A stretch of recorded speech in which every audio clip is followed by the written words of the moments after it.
messages. I don't know whether you guys are seeing them or not. Oh God, still didn't go live. Okay, finally, maybe now we're live. So I'm talking to you. It was supposed to go live, but it didn't. So now we are. I think. Can you turn all the lights on for me? Thank you. All right, everybody. Namaste. Welcome. Let's have some fun today with the Oracle at Delphi. So what we're going to do today is double check. Let me check with my team. Let me check with everybody. Thank you. Turn that fan off and that fan off. Thank you very much. So let's see. Hi, Sylvia. Another beautiful day in paradise. Yes, this morning was quite nice, but the tide was so high, there wasn't really much beach to walk on. Got to pop up. I'm listening while I'm trying to accomplish some things with my kids while they're at school. Okay, I'd like to stretch time to get the burden of getting things done off of me. And Lucille's driving too. So yeah, you know, it's interesting. Time is interesting. We can work with it. We can stretch it. We can restructure it. Can I help you? Do you have some down here? No, that's all I need. Thank you. Bye. I could tell you were looking a little confused. So thanks, sweetie. And time is a structure, all right? And time and space are structures, and then they intersect. So the best thing to do is don't get upset with it, because the more tension you have with something, right, the better time is. But we'll just put this down here. Let me see if I have a piece of paper so I can... Sometimes I write when I'm channeling and receiving messages. Okay, good. We have paper here. I think I'm going to grab one more piece. And... all right, good. And so we can hold that in there to see what happens. So what's happening? Well, we have a full moon coming up. We have Mercury's retrograde. We have Venus going unretrograde. And we have Uranus retrograde. And we have a lot of other planets retrograde. And retrograde isn't bad, okay? It's just like saying I'm in high altitude or I'm under the water. It's where you are. So what's happening? Well, the sacred wisdom and the ancient wisdom in the land, in our cells, in our spirit, in our soul, in every living thing has a consciousness that is waking up. Now, when I say waking up, I'm talking about this broad term that is kind of a nice term, like an easy term for people to grasp. It's not too offensive in any way. And what that means is that we're raising our consciousness. We are becoming aware that we're multidimensional beings, that there's more to life than paying your bills, that all the stress that we were told and all the do things we were told were a way of getting through the world. And this is never, it's so important, never blame anyone. Be like, yeah, my parents are to be blamed, or my ex is to be blamed, or my boss is to be blamed, or whatever. The minute you do that, you're giving your power away.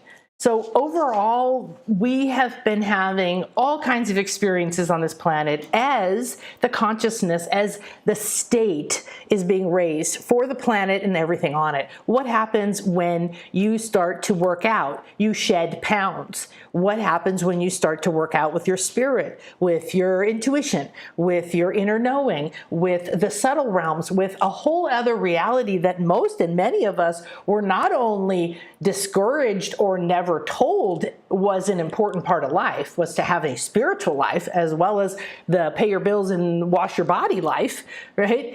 But it's been actively criticized, disempowered, undervalued, and sneered at for millennia. And the fact that it's still happening now is amazing. However, people who, are firmly ensconced in lower states of consciousness are the ones that like rules. They like to control everyone else. They do all the manipulating and the gaslighting and the this kind of thing. They like to put things, and sometimes, I'm not saying that they're bad people. That's why I say you never blame anybody. Everybody is where they are, and they see the world from where they are. It's their choice if they want to take the energy that's shifting and changing and ride this to a new state of consciousness.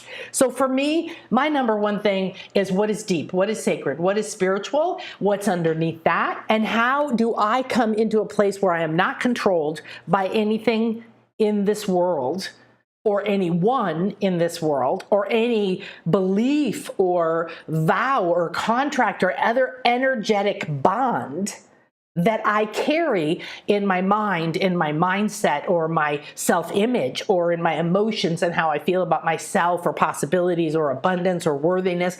All of the different layers of you, your cells, and then each of the individual systems have a different function, but then you have your chakras, which have a function, and that's a subtle body, and you have your aura, and you have all of these things. So the mechanics of what's happening is massive. And here's the thing.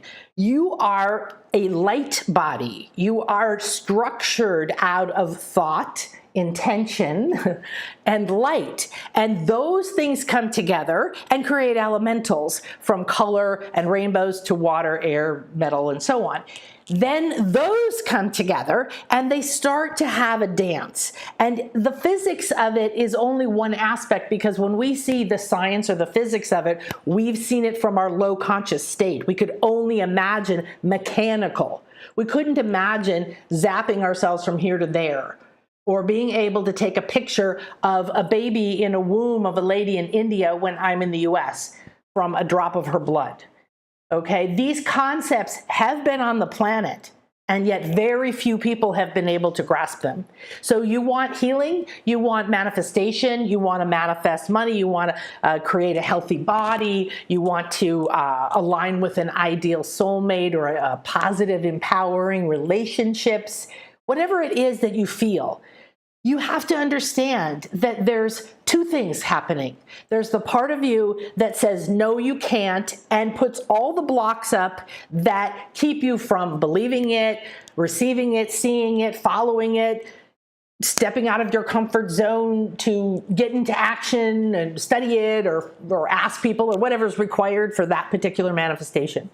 And what's happened is we've become conditioned to sit inside of our fear, to sit inside of our problems, to just live with the program over and over, because our ego mind has gone crazy and is running all over. I'm not safe. I'm not secure. They don't love me. They did this to me. They did that to me. You're never going to solve that puzzle. You're never going to solve that puzzle. In 3D, there's no solution to that puzzle. There's only the forces of impact and well, the butterfly effect, but what's the, just the basics, like, cause and effect, cause and effect, cause and effect. However, cause and effect is a bigger picture. And the ancients knew this and had certain schools to train people, and had universities to train people, and had leaders who were required to not just understand leading citizenship, or not just go on air and act like a big pompous twit and then have people say, yeah, you go govern. I mean, what training do people have? Did you know in the US they don't train the policemen? They don't train them. They have no psychology. They have no training. It's not a job. It's just go out there with a gun. Wow, I wonder why we have all of these gun deaths. So the low conscious states is reactive. It says, oh no, somebody's there and I'm going to shoot them before I look, even though I'm an untrained police officer who is supposed to be the person calmly providing peace. And now I've reacted from fear.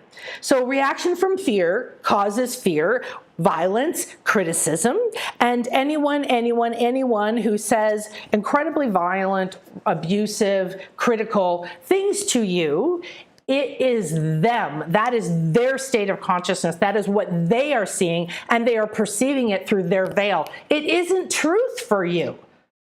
So where do we find truth? Where do we find our truth? Where do we find our truth when we're inundated? I spent so many decades of my life trying to please everybody. trying to please everybody, trying to be what I thought everybody wanted.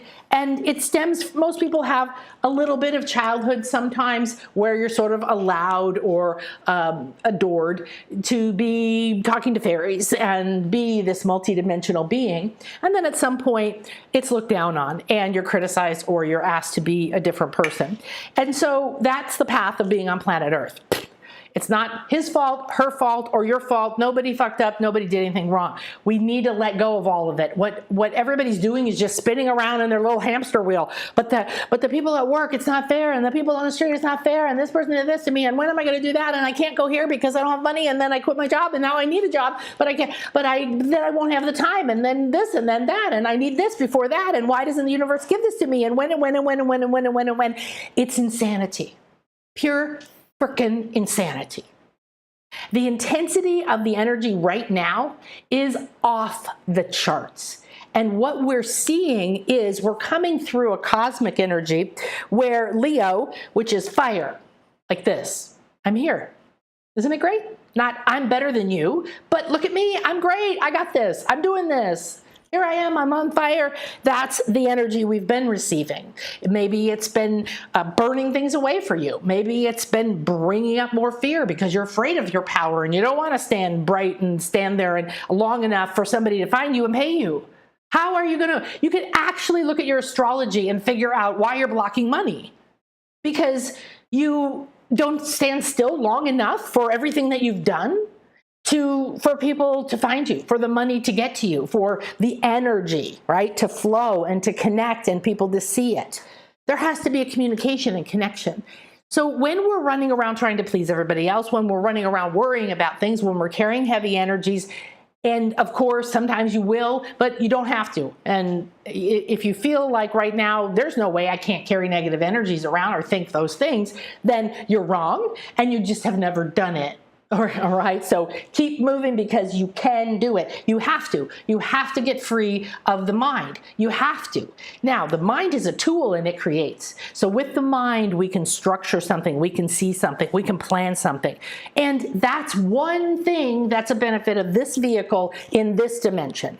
But we're multidimensional beings. And so the minute that we were told, no, you're bad, you're wrong, original sin, you can't have this, we're going to wrap everything in a mystery, you don't remember who you are, this is what we've been coming through. And then everybody just trying to figure it out and creating these structures and societies. The more controlled we are, the more rules we have, it'll work. And now we have a planet of billions of people, and so many more billions of people than when I was born. It's shocking.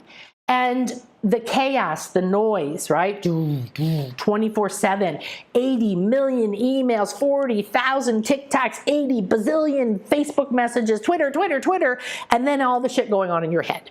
And then all the shit going on around you in your immediate environment. Who are you living with? Who are you working with? Who are you talking to every day? Who are you still hooked to that you want to enjoy your life with people, and yet their problems aren't your problems? And it doesn't mean you don't care. It means that if you're running around trying to be what everybody else wants, you're not being you. So you're not going to please anybody. You're just going to chase around after other people and then spend a lot of time getting stressed, get some kind of a disease, and then wonder what happened. Okay? Just the truth. I don't know. It's really intense right now. So the truth. So I have this gorgeous citrine here. If you enjoy crystals, it's really a pillar of truth. And it's vibrating quite a bit right now with my little dolphins here. So the wonderful thing about right now is that, we can no longer say, oh, I'm waiting for my spiritual transformation. We're here. So we're here in the middle of it. We're in the middle of a 10-year metamorphosis. The metamorphosis means, where are we? We're in year 3. 2, 3. And so we're in the breakdown phase, right? The caterpillar has to break down, has to lose its form, has to turn to goo, but nothing is added or taken away. So what happens to that? Well, this is what's happening to us. We're having to break down our thoughts, break down our systems, break down our relationships, break down our beliefs, break down our connection to other people and who we think we are, in order to not just rise to the next level, but survive this. Because there's no context. Right? So there's all these people over here saying everything's bad and nothing should change and, you know, be afraid and that. And then there's people over here saying, wow, the world's expanding. The fairies are walking next to me every day. And then everything in between. So where are you on your awakening? Do you want the truth? Is the truth important to you? Do you take time to interpret the messages that come to you, or you just go, wow, that was cool. I had the synchronicity. I saw 3 flocks of flamingos the other day. Now, for me, the 3 flocks of flamingos flying by in the morning at sunrise, it's kind of a tongue twister, was very profound for a lot of reasons. And the messages carried some numerology in it, and excuse me, and flamingos who live right here, I just love flamingos. They one of their spirit essences is standing in 2 worlds. Excuse me a minute, I'm gonna need to cough.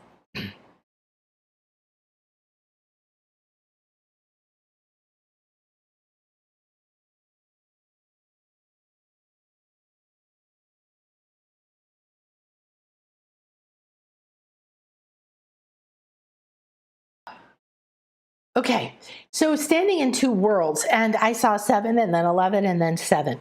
And there's a lot of different things happening around sacredness right now. For me, I was asked by my spirit guides all spring to keep, every time I was like, what's next for me? What's next to teach? What's this? What's that? What's optimal? And then I co-create when I get the information and I download it, because it's more important to me that I am doing what is optimal in the moment for my spiritual path and those that I am here to offer my energy to. So, excuse me, every day I create something, I teach a class, I do a thing like this, and then I'm not just doing it so as it comes through me, it is part of my own soul medicine to speak this truth, to be a channel for this. I've spent 37 years just in this friggin' life going to shamans and learning energy medicine and on so that I can come into a space of being a master. Being a master means that you are aware of your state, that you don't just spend all your time spinning in something. If something is holding you back, you use what you have. So you're becoming a master. We're all ascended masters. We're all becoming more ascended. And there's different states that we're going through, and everything that's right for me isn't right for you, and your way of receiving communication intuitively is different than everybody else on the planet. Some similarities, of course, and also you have a different background, a different experience, different likes. You've lived different places, you've had different jobs, and the combination of who you were in the lives that were relevant that you brought with you and what you've done in this life makes you so unique. There is no one system fits all. So if somebody says, oh, you must do this, when you do this, everything will be fine. Well, one thing is never going to fix everything. Everything is changing in every single minute. You're going to be a different person in 1 minute. You're going to be a different person when you get off this call. So who you were, you could leave behind. You could leave behind much faster. You could leave the pain behind. You could leave the grief behind. You could leave the blame behind. And I know how hard it is to do, because the mind grasps and grips, and the belly and the emotions and everything is in there twined up. But when you rise to a higher state, you do not have all those things attached to you. They can't. It's like you've turned from water into steam. How can the mud go with you? It can't. So if you boil muddy water, the water is going to boil off. It's going to change states and it's going to rise. And as it rises, it's going to travel, it's going to move faster, it's going to have a different perspective, it's going to be able to move into different places, it can relate in a different way. And all the mud is still left behind. So you and I and the planet are all doing this. We're all doing it at a different time, in a different way, in a different state. It's a hot mess.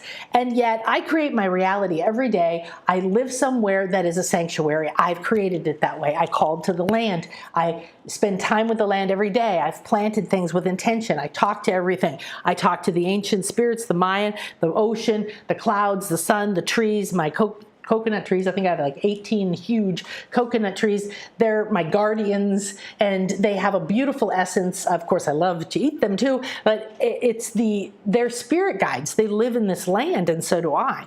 So everything is alive to me, and it's been that way since I was a child. And I went through phases as an adult where I didn't walk around telling everybody that, but I taught a class once online many years ago, 18 years ago when I first got online. I taught a class called Everything Has a Voice.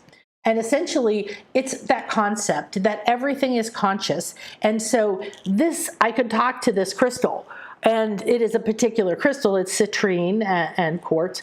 And so that particular crystal has a certain personality, certain powers, certain qualities, and certain expertise. I wouldn't go ask this crystal to do the things that this obsidian does. They have different personalities. So this is you and me. We want and have and give and radiate different things. So how do you know what's the truth for you? How do you know what the truth is for somebody else that you love, like your children? How do you know what the truth is for you in a year from now? Because you aren't that person. So the idea of truth being absolute is not truth. It's a kaleidoscope that depends on where you are and what you're looking at, and the whole truth can never be revealed. So when you still are fighting with ego thoughts like, I just want to know the answer, or I just want to know it's going to work, or I just want this to be this way and stay that way and never change, and then I'll be happy. You have to stop hooking your happiness or your perception of success to all of these things, because I just had my my friend and astrologer Donna Stellhorn. We were talking yesterday, and something came up, and it was like, wouldn't it be nice if? And she said, yeah, but it's never good to tell the universe that. And what we were talking about is like, well, let me use an example. So like, if you want to go to Greece with me, so I'm going to Greece. I guess I'm still on the spirit path, listening and watching and seeing what's happening. And a lot of people came initially and were like, yes. And then they're, oh, I don't have a passport, or I don't have this, I don't have that. Okay. And then it's clearing, and then certain people are in and certain people are wondering, and everybody's kind of hovering around this energy. So it's been calling me to go deeper and deeper and deeper into my skills as a seer, an oracle, a psychic, an intuitive, a healer, all of these things. I've learned more about my design over the years that I understand why. I can see. I'm a projector, if you know what that means, and the aura looks like a giant pink penis. It's just like, you know, like my energy goes straight out and can see through things. And it's always been that way, so now I understand a little bit more about why. However, it's perfect for what I do. And it's been a journey accepting that I am this, right, and this person's this, and that although we may travel the same path or certain things may be helpful for me to learn, my truth is inside of me. So I said, well, it would be wonderful if, 5 people signed up, and then I would, I'm trying to think of how it goes. Oh, do that. Okay, yeah. So when you say, when this happens, I'll do that. So when I get a job, I'll go on a trip. When I pay my bills off, I'll, buy myself new clothes. Whatever it is that you want, you put something in front of it. You're telling the universe the way it has to be. Now you're creating stress, suffering, and struggle. So it's perfectly fine to be like, okay, I think maybe, here, how could that manifest? I dive into research, and then I meditate, and then I talk to spirits, and then I follow interesting leads that come from a lot of different places, and then I do practical real work planning again. Right. So if I feel called to Greece, then I'm looking up prices and hotels and what time of year is it and where would we go and what's this? And then the other layer, the spirit layer, starts to come in. And so one of my first past life memories, which nobody knew what past life was in my family, was Greece. And I didn't go there till I was 9, but when I was very, very little, I wanted to read all of the books about the Greek gods and goddesses. I knew all the archetypes, all the myths, all the stories, all the gods. They felt very real to me. And I read it, but it was sort of like it came alive inside of me. And by the time I went there, I knew the temples. If we walked somebody where, I knew right away, they would ask me, the guide would say, and this is the temple of, and look at me, and I'd be like, Poseidon. And so that was interesting and very enriching to my life. Did it make a difference? Did it make me a healer? Or did I cure cancer as a child? No. So it was a vital part of my life that just brought a lot of joy. Then different things happened. I had a daughter die. I had a long divorce. I made lots of money, and my businesses closed, and then the world went bankrupt. And I've been through lots of fun stuff, lots of experiences. And now I know that all those experiences were a reflection of these other lives that need to be completed because they own a power. So I'm very clear right now that our powers from other lives, we can call them past lives. Everything exists. Your soul already exists. So you in medieval times and you in future times is more of a wave of potential.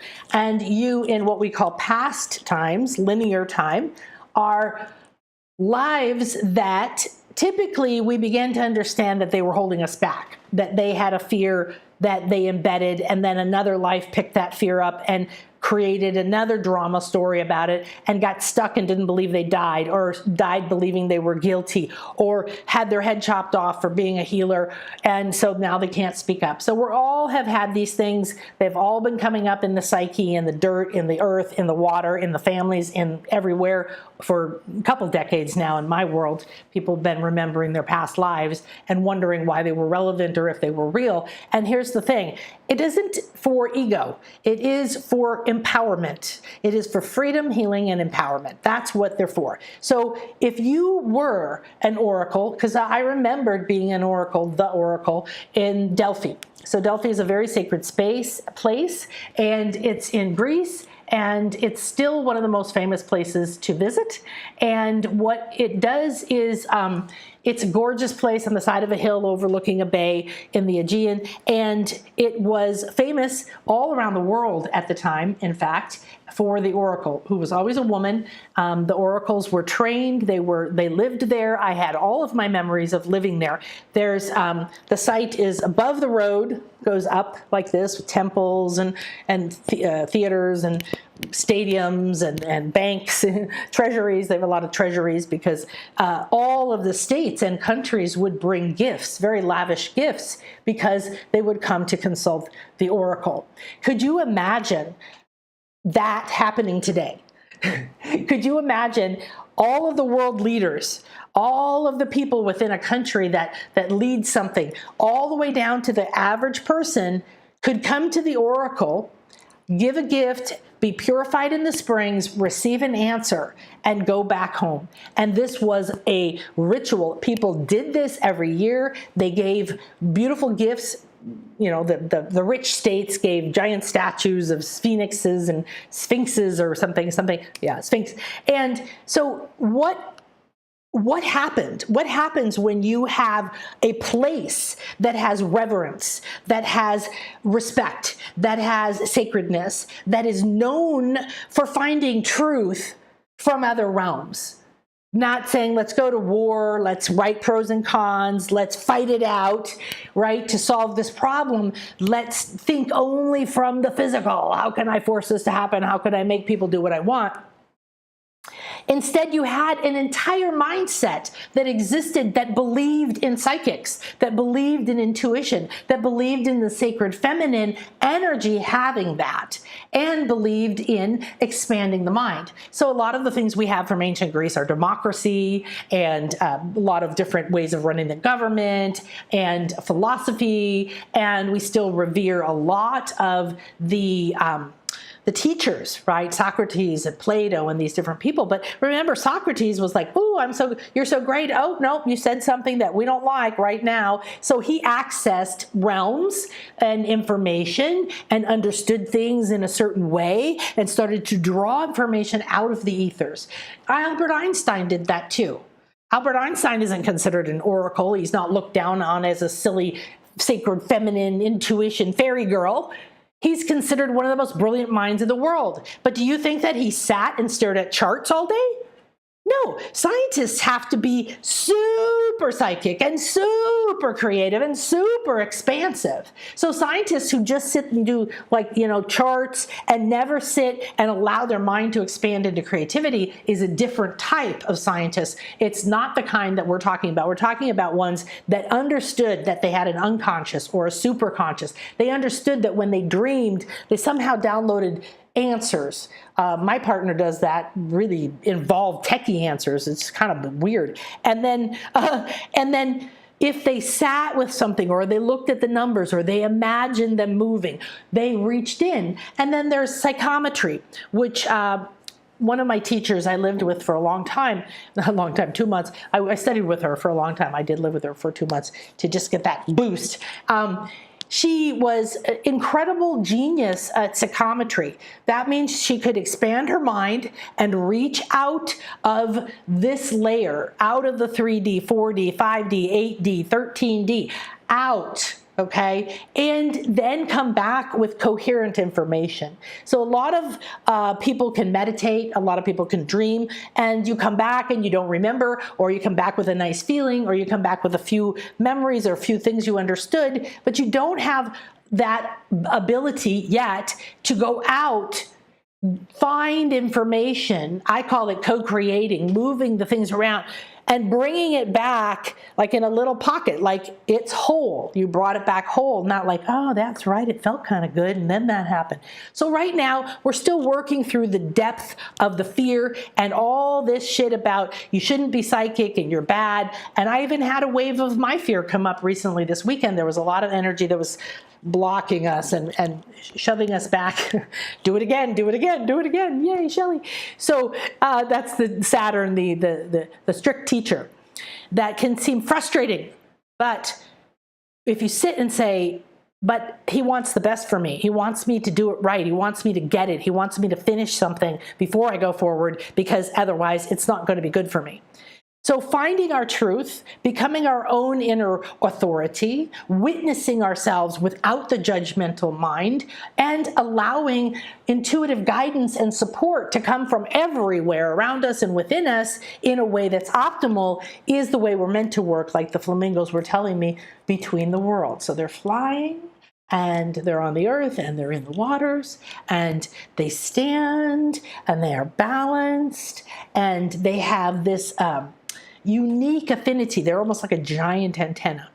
So what is the Oracle of Delphi for you now? Why is it relevant to you? If you're like, well, I don't remember being an oracle, or who cares about it, then the concept is that what's happening is we're awakening, and the planet is awakening, and we're going into the age of Aquarius. What happens in the age of Aquarius? Well, there's more technology. We're seeing that already. It's just going to keep going. We're going to have a lot of ups and downs with it. We're very, very new at some of this technology, but ultimately, yes, it's supposed to be taking over all of the mundane jobs so that we can be creative divine beings, not so that we can sit around and watch more TV and drink more beer, so that we can actually take our energy back and connect to our soul's signature frequency, which is where we can vibrate. Then what happens? Then we're working with the realms. We're channeling our own information. We're receiving messages, and then we're able to decipher them. So a lot of the messages at Ancient Delphi for the Oracle were not considered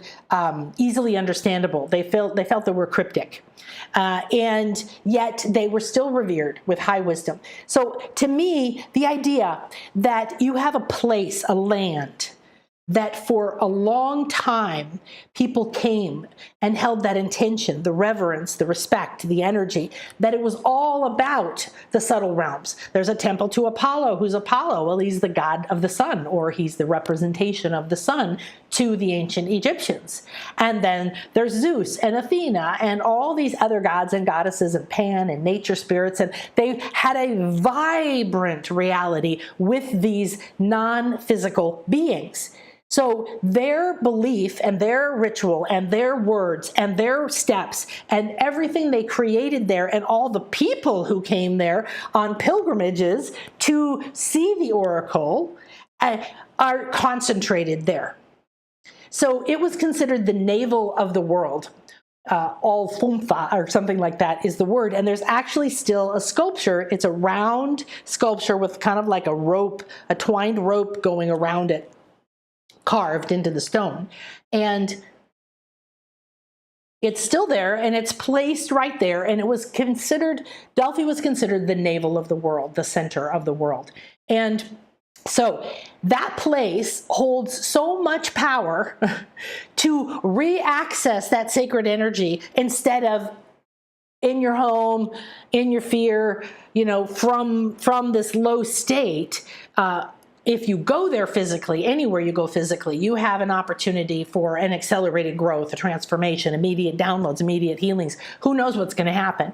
But that place, we're going to be 2 days because it's the place I have the most memories of, and I still have memories of them. And I started looking at pictures again because I hadn't thought about Greece in quite a while. And I started being like, oh yeah, and right over there was the spring, and right over here was where we did our training. So as an oracle, there was maidens that, and this is not history, this is the information I have from my inner knowing and my lives there. And there were different places that we practiced, and there was the oracle. However, even though they think it was only one woman, it wasn't. But the woman was, of course, trained and vetted and appointed by the gods and so on and so forth. So this is the place that we need to activate, not just because we need to reawaken our own psychic skills, our own respect and the world's respect for this kind of work, because it's really important right now with everything falling apart, and the old ways aren't going to work anymore. So who do we talk to? Where do we go?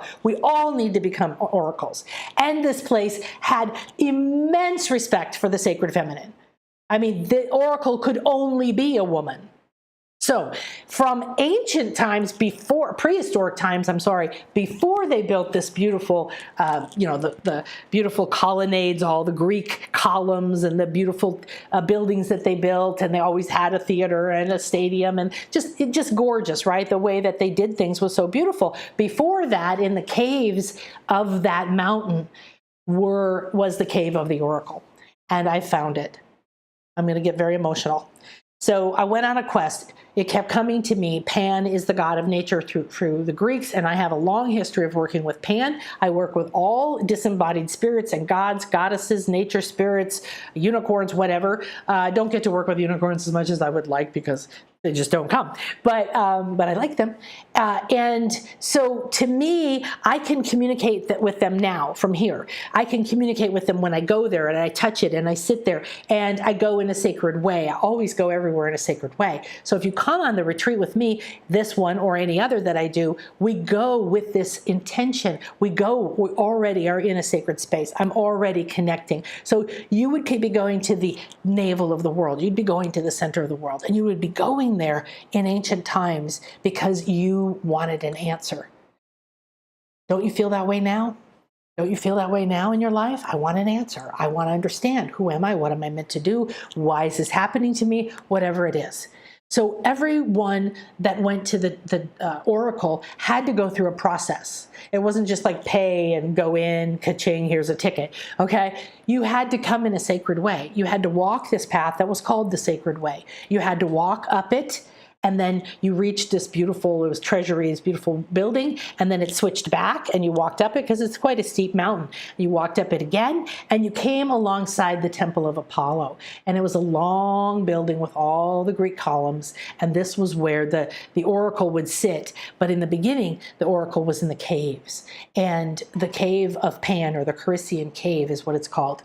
And so we're going to return there for each of us to receive and to reactivate those really ancient energies of the sacred feminine and the sacred intuition and the oracle that says truth comes from knowing thyself. So one of the most famous oracles said in ancient Greece, that's quoted all over now, and you probably don't know what came from there, know thyself. Know thyself. So self-realization, self-discovery, self-love, self-healing, all these things that I do for sure with my classes and everything, and a lot of other things available right now are about that. If you know thyself, you can discover your truth, but your truth is not others. So in order to be an oracle, you had to know thyself and then forget thyself, and then become a clear and open conduit and channel to be able to bring energies in, bring it in from the ethers, from other dimensions, from, the underworld, from Zeus, from this, whatever it is, because everything has energy. It could be the dolphins. Why was it called Delphi if it wasn't even right on the water? Because the dolphins are one of our most important oracles. They carry high frequency and can recalibrate us, and they understand they're multidimensional. So I love that it's called Delphi, and there's a beautiful dolphin tile floor and everything that we're going to visit. And then as you walk up that sacred way, you pass this big rock, big craggy rock. Like everything else is beautifully sculpted, right? And the pillars and everything they made, everything just perfect. And here's this big raw rock. And this was the rock that the oracle sat on originally. But there's no sign there, I don't think now, and nobody knows.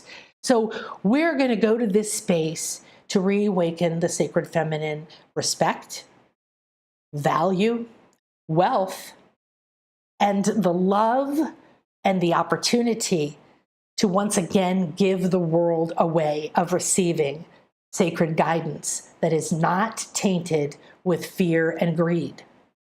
We're going to go into the original caves, gather the energies there, reawaken heal the pain.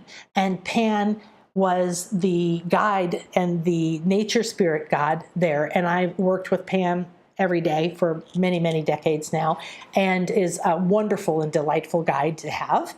And then that rock was the next step where the oracle began to sit in this area, but there was nothing built there. And this rock, and there's even drawings and pictures like from olden times of the oracle sitting on this rock.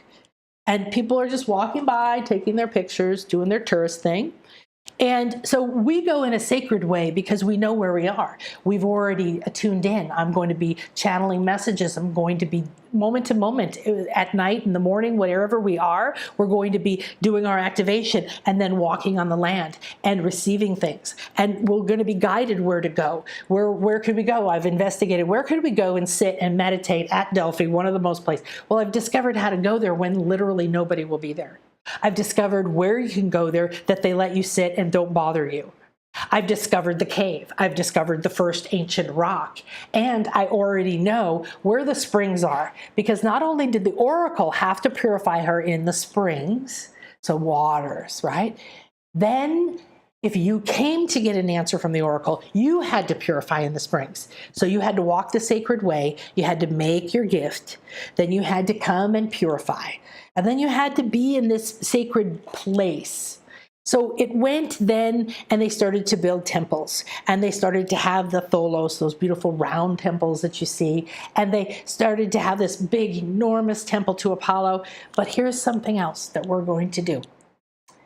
I'm going to show you some slides. Do I know any sacred sites in Colombia? I feel connected to Delphi too, Sherry. I know it's just, well, first of all, the name is so awesome. And it's really beautiful. And everybody who goes there, even muggles, just think, oh, it's wonderful. Right? But we have that. I don't off the top of my head, but there are some. Yeah. How serendipitous. I just picked up the phone thinking, what is Nan doing now? I appreciate my intuition. I love that. Oh my gosh, Tracy, that's amazing. I love you and your messages. Oh, thank you, sweetie. Hello, beautiful, magical Brittany. Hi, Sam. Oh, how wonderful. How wonderful. Okay, let me share. So I'm going to, I did start a little bit late. Okay, I don't really want to go more than an hour with you lovelies.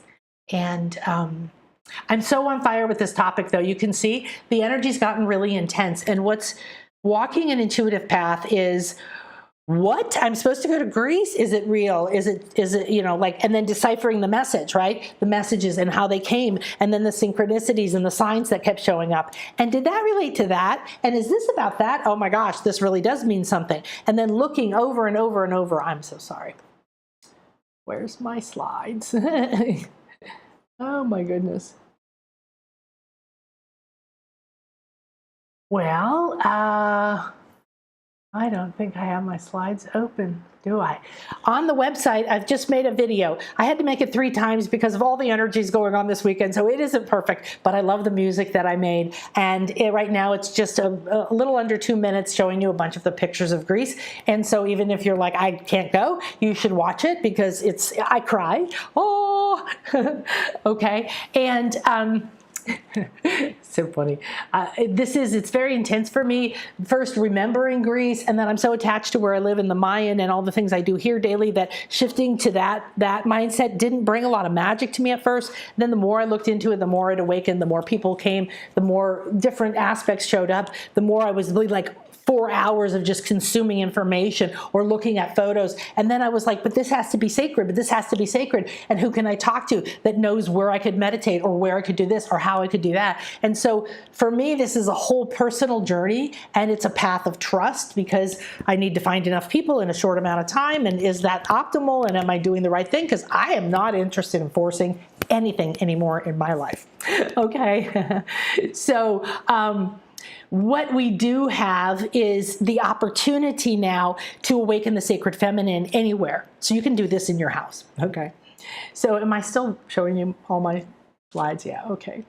Sorry about this. And so what we have is the opportunity to awaken the sacred feminine at a place that's the center of the navel of the world. What's a navel? What's another thing to think about navel? Navel is where the nourishment comes from. This is the mother. This is the point of the navel of Gaia. Okay, so again, think about the power there. Think about the history there that's held through time.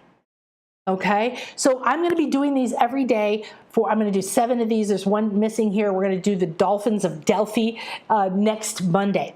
So we're doing the Oracle. We're going to do Athena. We're going to do the ancient history, healing mystery schools of ancient Greeks. They speak. Everything is speaking to me. The stones are coming alive. The temples are coming alive. I finally found my secret space. I didn't know what it was, the site. I just knew there has to be a site that we can go to where very few people go, and we can walk and we can touch and we can meditate, and has magic places. Where is it? And it finally came to me after weeks of massive research, and I discovered a temple to Aphrodite, a temple to Artemis, a temple to Isis, where they built a Nile around the temple, and all kinds of other things. A sound healing, a healing center.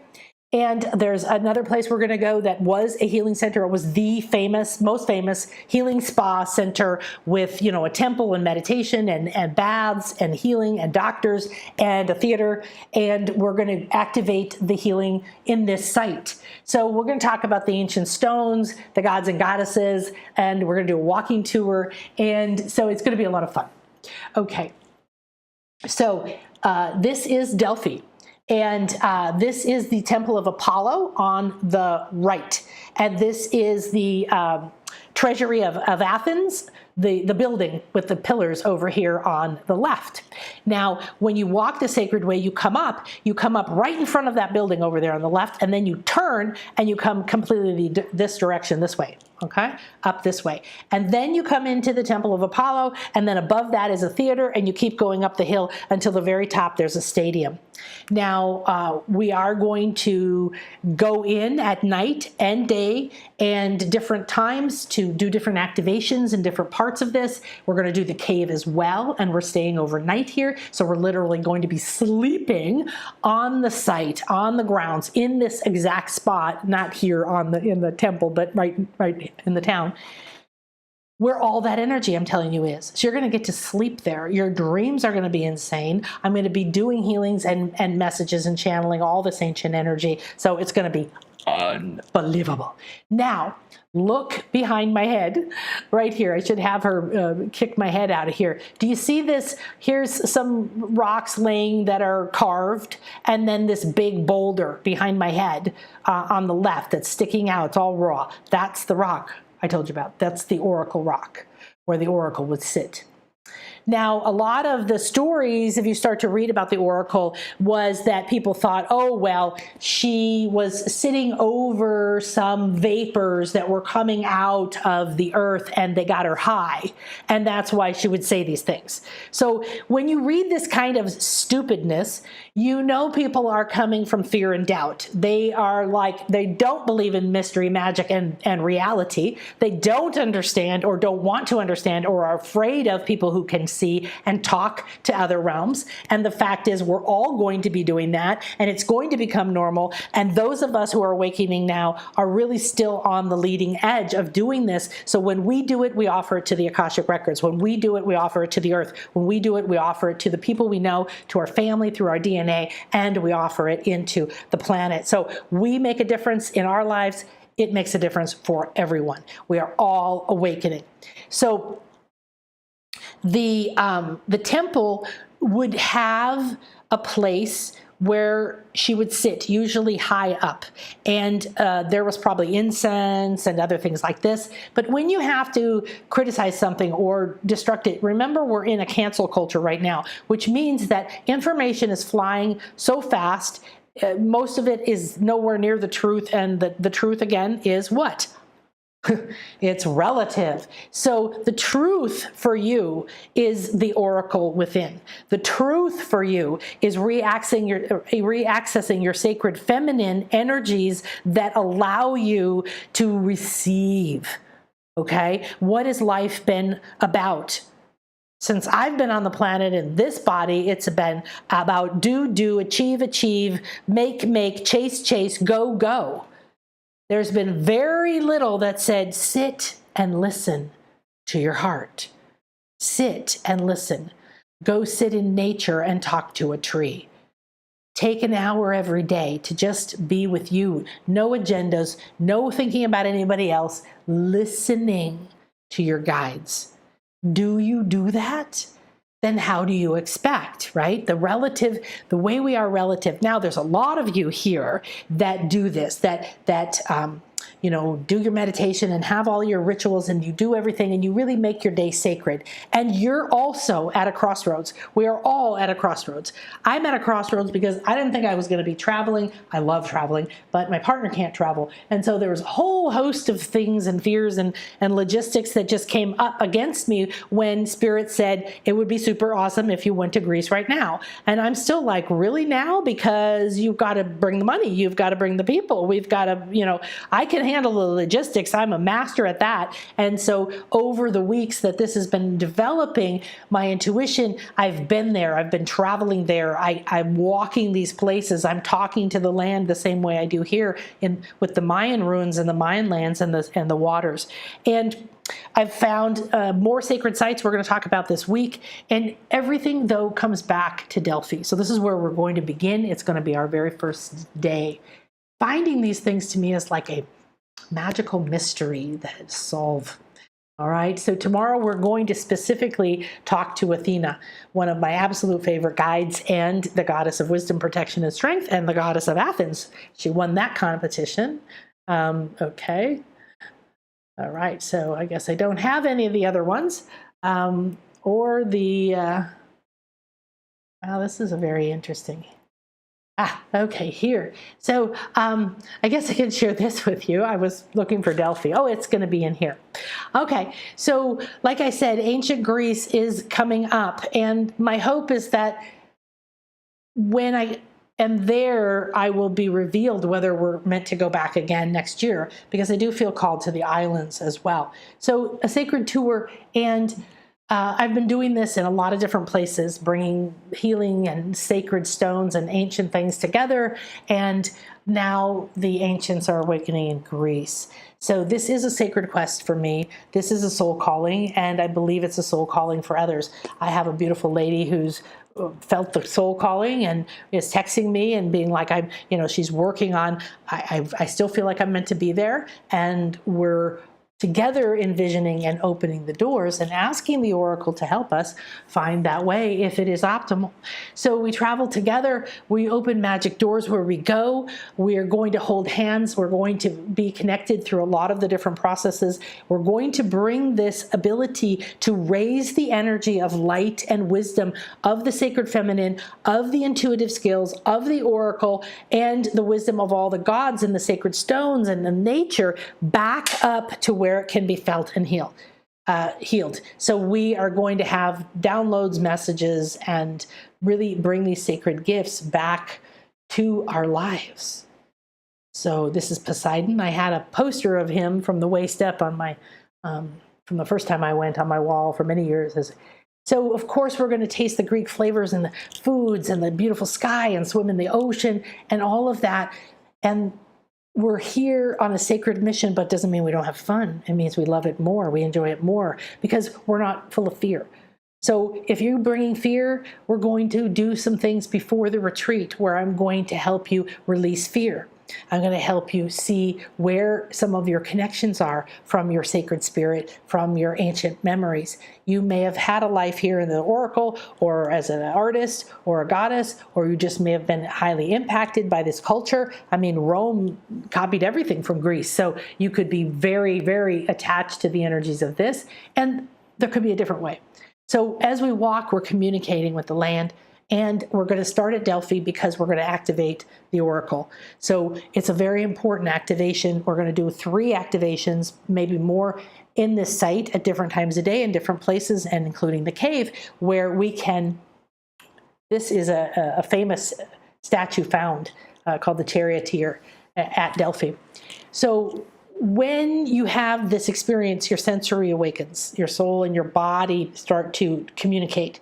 Messages come.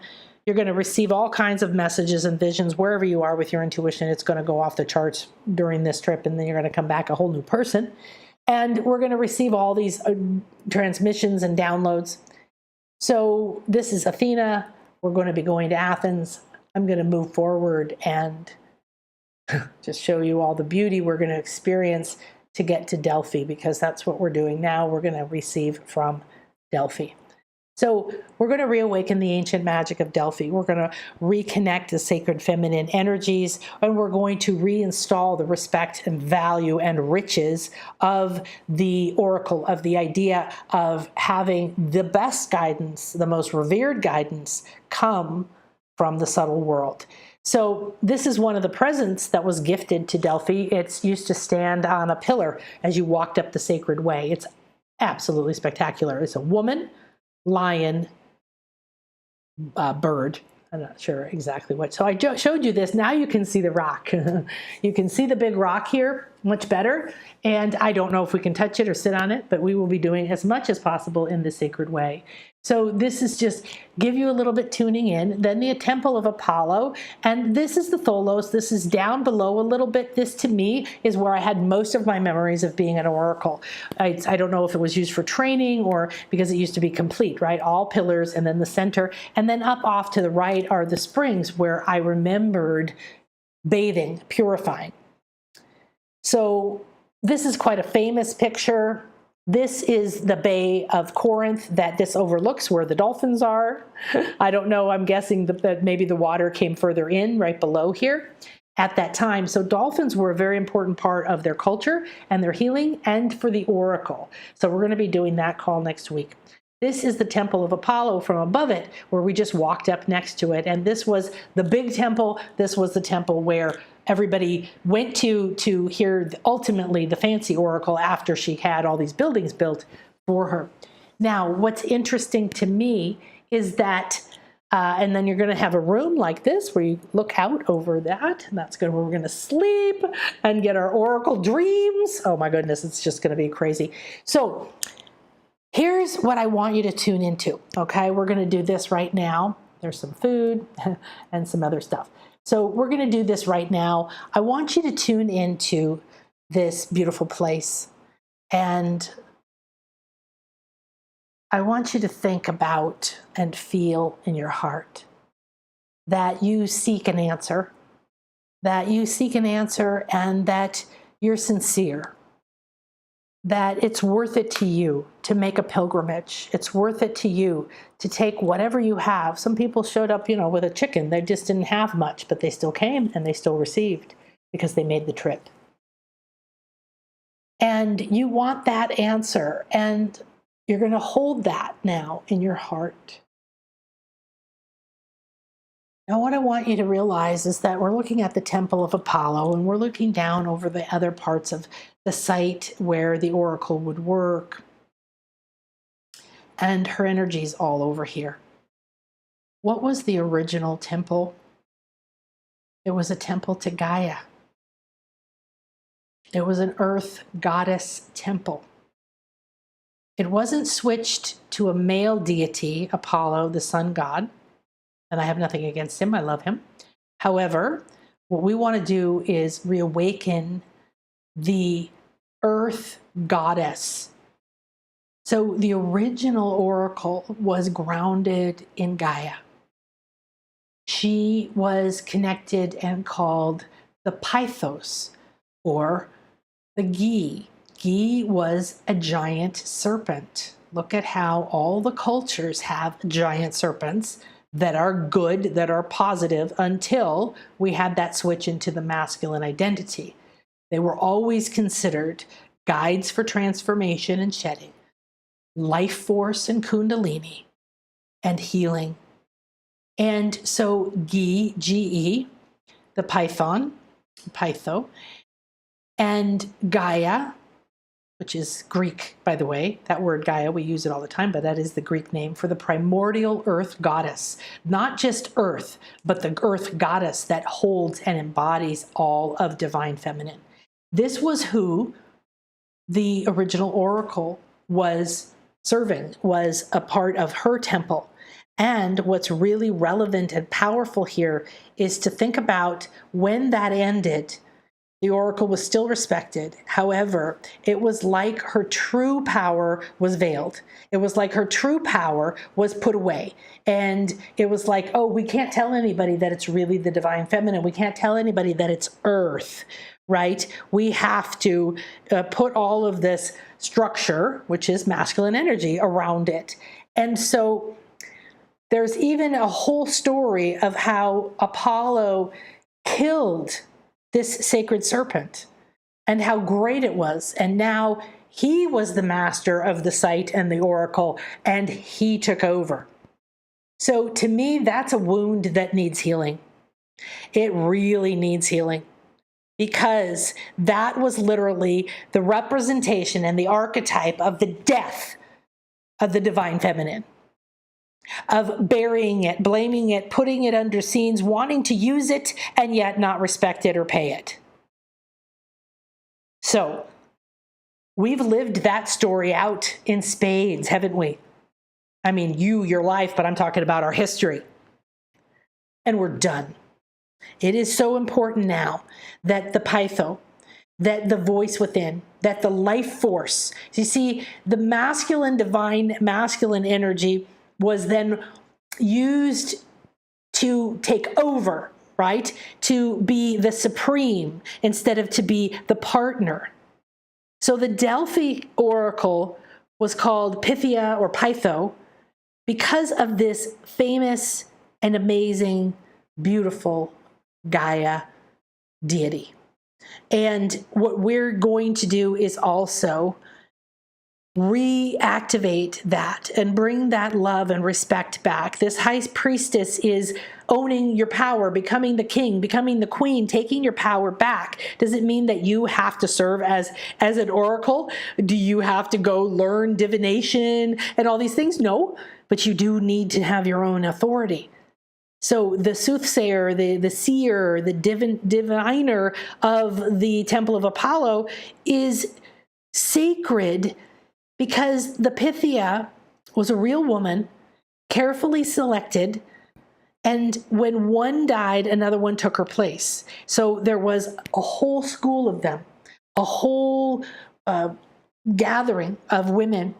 I had one life as an oracle that the more I remember, the less I believe that I was actually ended up as the acting oracle. In one of my lives I did, but the other one I remembered being a maiden. I remembered playing. I remembered loving the site, growing up there, being chosen, living there with the other women, dancing and playing and bathing and talking to nature. It was like the perfect, ideal, amazing little girl life, right? So the way that she was called was sometimes they say, you know, she was taking botanicals, but she would enter a divine trance and channel the god Apollo to foretell the future. But the god Apollo wasn't a part of this before that. So what did she do before that? Well, she channeled the divine feminine. She channeled Gaia. She channeled Gi, life force, originating life force. Now, there was a lot of oracles around the world, always have been. The Pythia was considered legitimate. Right? There was so much respect and money, which is why I think on top of everything else we're doing to do this, right? To awaken this around the world. That's why I'm going to the temples here.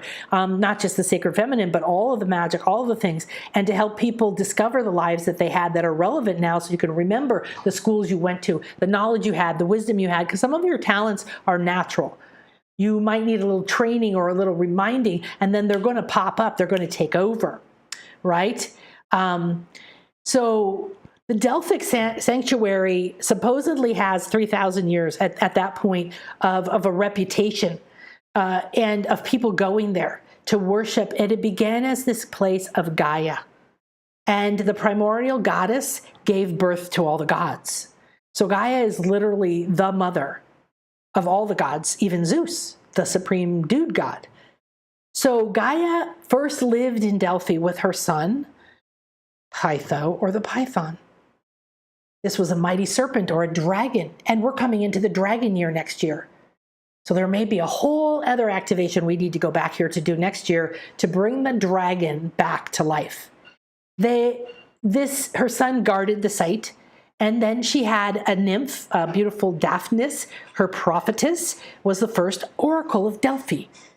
So Daphnis breathed in and the fumes of prophecy, okay? So that could be ethers, it could be breath, it could be energy, right? If everything is having energy, she's breathing in Gaia. Maybe she's channeling Gaia. We talk about channeling now. So Daphnis has, you know, religion and myth and all of this, but this is, they were burning incense leaves, I think laurel leaves, and then later in the story, so these archetypal stories are showing you how the energy on the planet changed. Gaia was ruling everything. Gaia gave birth to everything. And she had her beautiful son who was Kundalini, life force and healing, Python. And they were guarding this sacred place, the navel of the world. And she had a prophetess. She had an oracle. And then Apollo killed Gaia and her son and became the indwelling god of the Delphi sanctuary. And the priestess channeled Apollo for the prophecies. So this was the beginning of you have to go through this channel. You can't go straight to truth. You can't talk straight to truth, even if you went to the oracle and then you went home and defined your own thing. Now they're required for this big temple and to become the most important thing. And instead of a rock or a cave, that is what? A part of Gaia. A part of Gaia. And so the prestige and the power and the money came and they peaked. And they had kings and generals from countries visiting their priestess, their sacred prophetess. Imagine this happening right now. Imagine this happening today. People coming for truth. Now, she divined the future, and there was all kinds of different priestesses that did different jobs the rest of the year, and they had cycles, and they had all kinds of things. The god of light and prophecy, right? The Apollo, the sun god, was, okay, god of the sun, right? And their god of light and prophecy, they came in, but it wasn't the same because it became tainted. And I believe that we're here now to reawaken the true God and goddess, the true oracle within us. So the seat of the Pythia or the Python, and the offering, the votive offering or the gift that you would bring, the sacred way that you would walk, and the way that you would open to receive something and trust it, believe in it enough to follow it even as you weren't sure what it meant. They believed that the gods communicated with people directly through mediums. This was a belief across Greece at the time, and is one of the things that we're going to strengthen within us on this trip. So that oracles are vessels that gods or energies or spirits could possess to give humans advice or relay outcomes or fate or so on. And so the oracles at Delphi were required at a certain point to channel the god Apollo. Being the center of the world, this was integral to everything they did.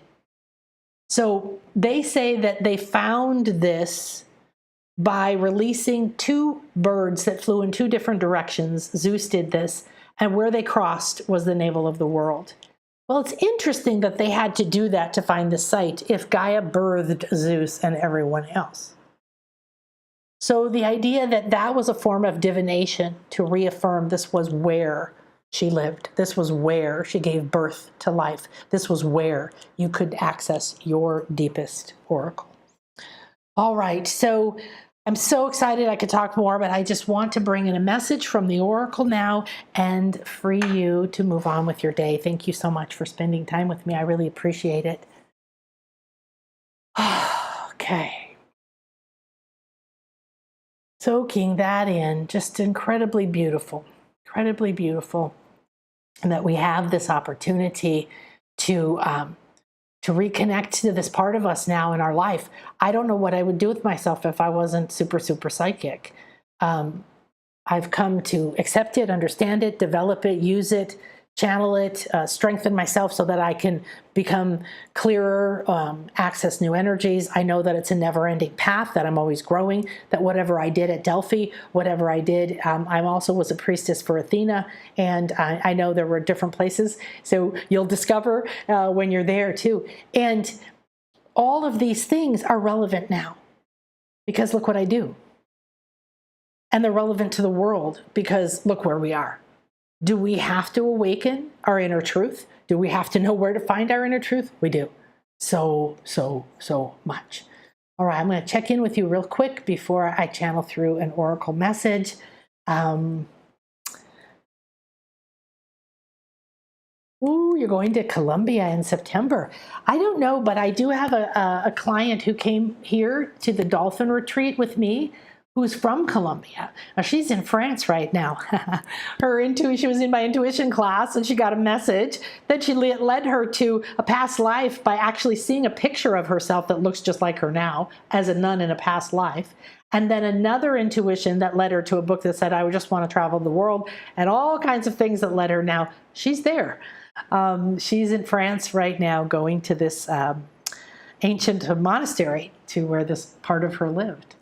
So, okay, this is also a dolphin that I have stone dolphins, and I believe that even, an embodiment like this turtle, I think this is a little thing. This embodies the energy, the sacredness of a turtle spirit. So I like to have the dolphins. I have pink dolphins, I have crystal dolphins, I have rainbow dolphins, I have wooden dolphins. And I got this one recently. I was at the Dolphin Center with my group in July, and we were getting ready to go do our healing. Look at how unusual this is. And I saw this, and I was like, oh, I have plenty. And then I kept staring at it. And I'm like, holy me, wow. So I bought it for Chris. And the other day, I said, I need to channel the dolphins of Delphi. And this guy started talking nonstop. So this is my representative at this point of the dolphins of Delphi. And I love how it's, look, you could look at one side and you could literally think it was a completely different being, right? So, okay.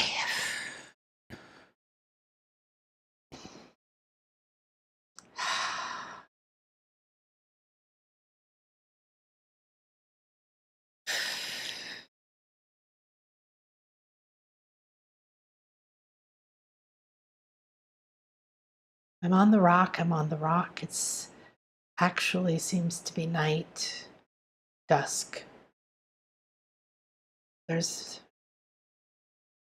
no temples around me right now here. This is a moment in Delphi before all the structures.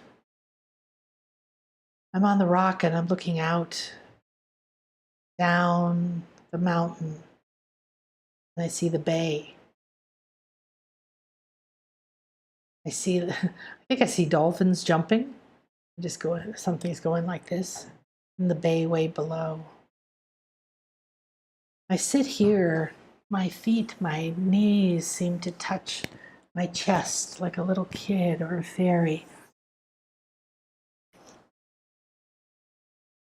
I sit here because I was taught, but I sit here because it is my spot.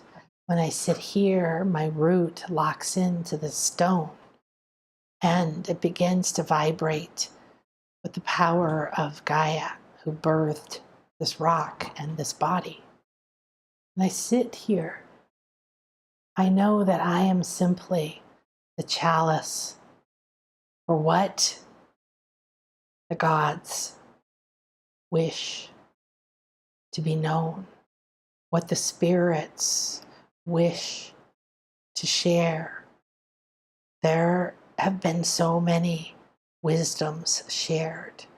They accumulate here, all messages from all oracles, and all the time in ancient Delphi, prehistoric Delphi, till now, are here. As they were revealed, they came through Gaia, they came through the rock, they came through the sacred stone that made the chair in the temple, and then they encompassed, embodied, and immersed me. As they immersed, I became one.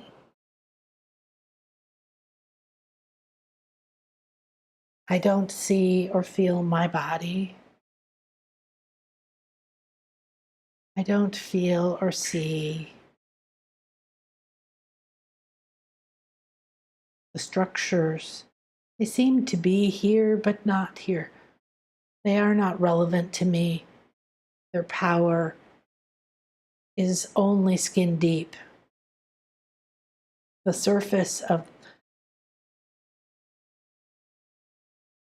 the temple, the beauty, the wealth, the riches was very beautiful and yet held no power. The power was in the rock, the power is in your body, the power is in you embodying that and becoming one like I. I was trained to sit with the earth, to feel her, to talk to her with my skin and my bones.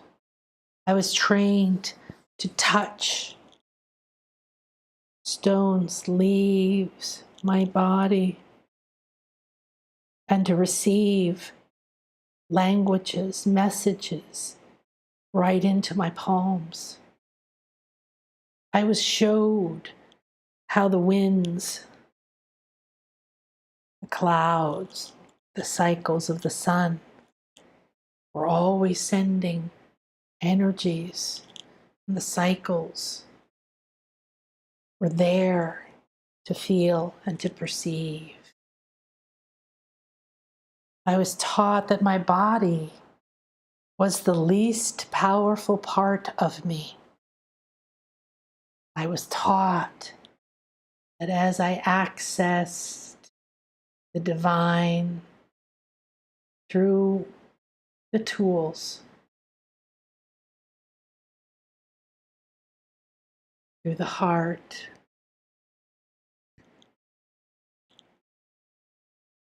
that all parts of this very large orb of light that I am were the truth. The body is only the mailbox. This comes.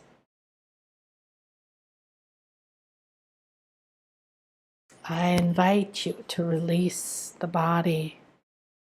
Enjoy it. It is important and vital for you to bring your spirit and your power to this place. I call you to please return to your power. I call you to see your body too as the least powerful part of you. Feel and see your orb of light. You have gold. You have red. Some of you have blue. Please just allow you to feel, express. None of it is for you to think. Sit on the rock with me. Become an empty container. Graciously thank your body and ask it to hold.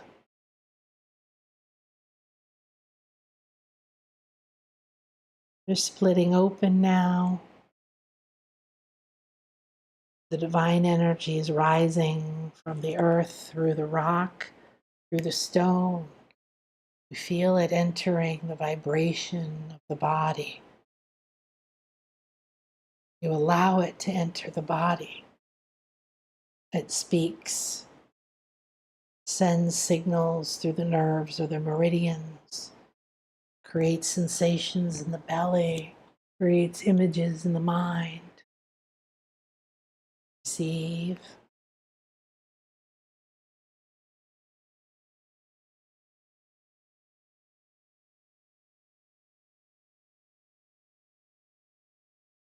The time has come for the oracle to return.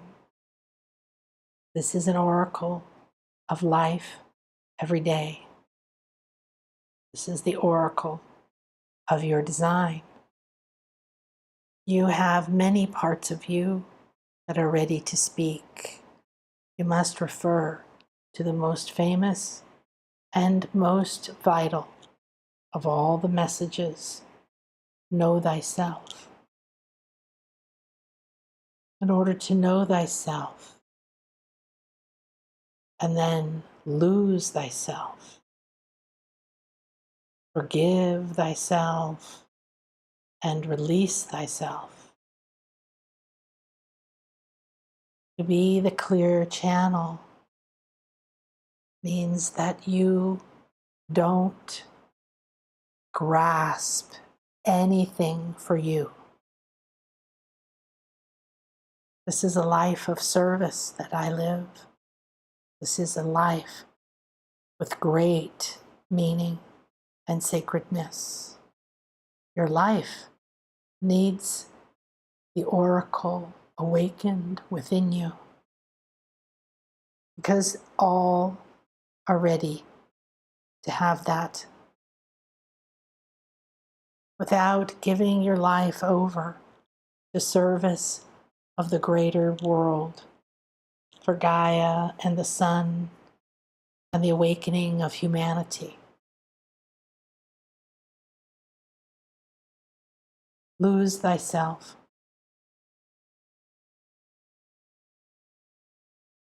Seek thyself.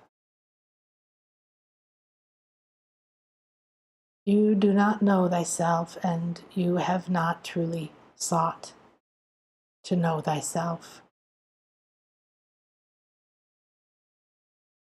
It can only happen in the moment, you say, yes.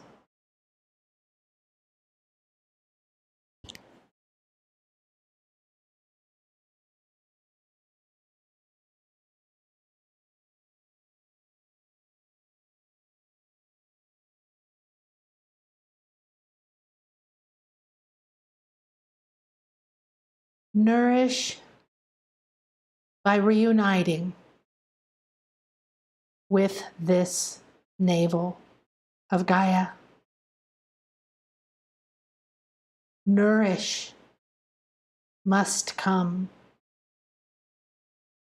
The sacred sisters of Delphi held this energy and still do. Now you can awaken this.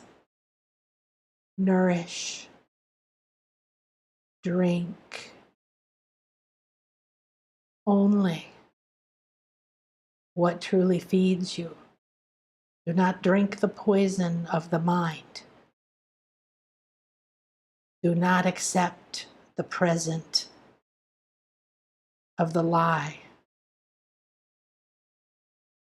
Do not crave what the brother has.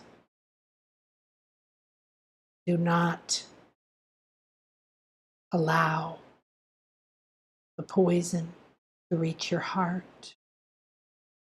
Nourish directly from Gaia. Find your place. It will feed you.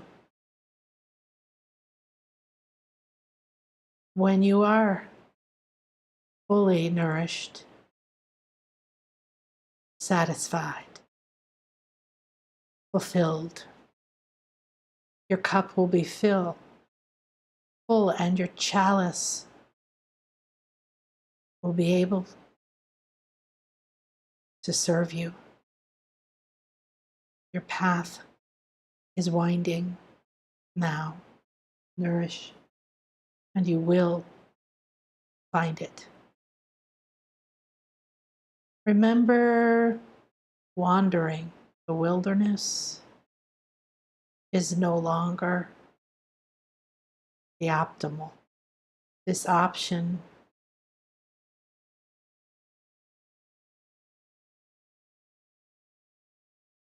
shackles you to the past. Look deeply into these words. Words are only symbols.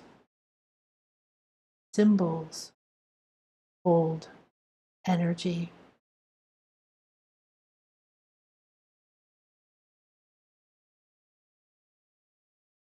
The signs are here.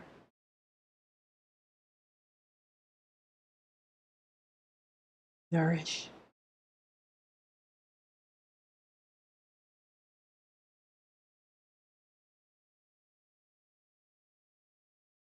Thank you, thank you, thank you. There was a lot of other things coming through, and they were very intense, so I allowed, I kind of came in a little bit, and then I allowed her to give you the version for now. So I'm going to look back and write this up, going to put together all of the messages we received this week, and feel into what it means for you.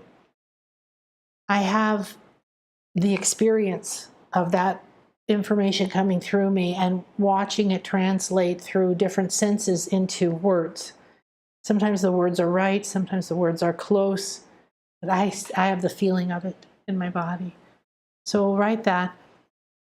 Her main thing was that we are breaking this idea that we have to go through someone else. As much as we love Apollo, the sun, we don't have to go through the sun. We can go direct. And the most direct way to our Creator is through Gaia.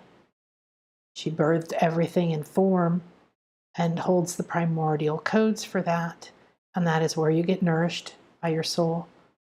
So we're all undernourished spiritually, with love and safe acceptance. I'm looking at the energies around everyone. I may need to do a show where I bring in some more messages. However, thank you so much for spending this time with me, and have a beautiful and blessed day. And I hope I see you tomorrow with Athena. I'm going to stay in this sacred space, so I'm going to ask that the circle be open yet unbroken, and that each of us walk on our path, nourished by Gaia, in gratitude for this connection.